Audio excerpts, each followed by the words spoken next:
ہم دیکھتے ہیں کہ ہمارے یہاں اطراف میں کئی ایسے لوگ ہوتے ہیں جو روزہ نہیں رکھ رہے ہوتے، انہیں کام پہ جانا ہوتا ہے یا ان کی کوئی ایسی عادت ہوتی ہے کھانے وغیرہ کی، وہ نہیں چھوڑنے کی وجہ سے وہ روزہ نہیں رکھتے، تو ان کو کس انداز سے سمجھایا جائے کہ وہ روزے کی طرف مائل ہوں، روزہ رکھنے کی طرف آ جائیں؟ دیکھیں، اگر ہم ایک سروے کریں تو روزہ رکھنے والوں کی اکثریت ہے جی، مسلمانوں میں، الحمدللہ روزہ رکھنے والوں کی اکثریت ہے۔ اور جو روزہ رکھتے ہیں اس کا مطلب یہ نہیں ہے کہ وہ کام نہیں کرتے ہیں، یا اس کا یہ مطلب نہیں ہے کہ ان کو بھوک نہیں لگتی ہے۔ تو لوگ کام بھی کرتے ہیں، ان کو بھوک بھی لگتی ہے، لیکن جو رکھنے والے ہیں ان کے ذہنوں میں یہ موجود ہے، یہ اللہ پاک کا حکم ہے اور ماہ رمضان کا روزہ فرض ہے۔ اللہ پاک نے قرآن پاک میں اس کا حکم دیا، فمن شاہد منکم الشہر فلیصمہ، کہ تم میں سے جو اس مہینے کو پائے اس پر لازم ہے کہ وہ اس مہینے کے روزے رکھے۔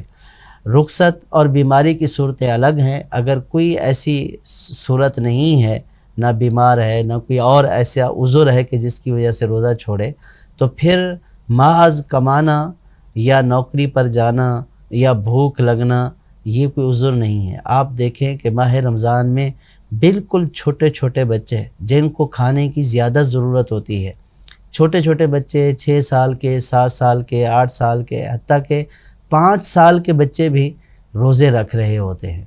تو روزہ رکھنے میں آج تک میں نے تو نہیں سنا کہ کوئی مر گیا ہو بھوک کی وجہ سے، اس نے روزہ رکھا اور بھوک کی وجہ سے مر گیا ہو، ایسا نہیں ہے۔ جب 5 سال کا بچہ جس کو غذا کی زیادہ ضرورت ہے اور اس کی ایکٹیویٹی بھی زیادہ ہوتی ہے عام فرد کے مقابلے میں، دوڑتا ہے بھاگتا ہے گھر میں، تو جب وہ روزہ رکھ لیتا ہے تو اب اگر کوئی بالغ شخص صحت مند تندرست آدمی یہ عذر کرے کہ میں کھائے بغیر نہیں رہ سکتا ہوں، تو یہ بظاہر سمجھ میں آنے والی بات نہیں ہے۔ تو لہٰذا جو اس طرح روزہ نہ رکھے، اس کو جو اس کے دوست احباب ہیں، گھر والے ہیں، اس کو نیکی کی دعوت دیں، اس برائی سے منع کریں، اس کو سمجھائیں کہ آپ رکھیں، انشاءاللہ آپ کو کچھ بھی نہیں ہوگا۔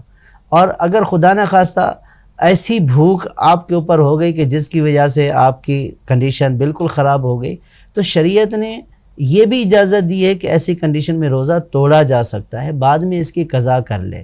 اگر ایسی کوئی ایمرجنسی کی صورت آ گئی تو کچھ بھی نہیں ہوگا، بس یہ صرف محض نفس کا بہانہ ہے کہ میں یہ نہیں کر سکتا ہوں، ورنہ یہ ایسی چیز نہیں ہے کہ جس سے جو ہے وہ جس کو مجبوری سمجھا جائے، بالخصوص بالغ صحت مند فرد کے لیے، کہ وہ روزہ ایسے ہی بغیر کسی وجہ کے کہتا ہے کہ میں نہیں رکھ سکتا ہوں، تو یہ کوئی عذر نہیں ہے۔ اللہ پاک ہمیں جو ہے وہ روزہ رکھنے کی توفیق عطا فرمائے۔ جو ماہ رمضان کا ادب نہیں کرتا، ماہ رمضان کے روزے چھوڑ دیتا ہے، نبی کریم صلی اللہ تعالیٰ علیہ وسلم نے ان کا بہت برا انجام بیان فرمایا ہے۔ نبی کریم صلی اللہ تعالیٰ علیہ وسلم نے فرمایا کہ میں نے خواب میں یہ ملاحظہ کیا، کچھ لوگوں کو ان کے پاؤں کے جو ٹخنے ہیں ان کی ہڈیوں سے الٹا لٹکایا گیا ہے اور ان کی باچھوں کو چیرا جا رہا ہے۔ تو نبی کریم صلی اللہ تعالیٰ علیہ وسلم نے پوچھا کہ اے جبریل، یہ کون لوگ ہیں؟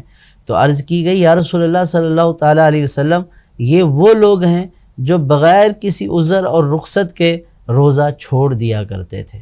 تو یہ کتنی بڑی سزا ہے۔ اللہ پاک ہمیں اس بے ادبی سے محفوظ فرمائے اور روزہ رکھنے کی توفیق عطا فرمائے۔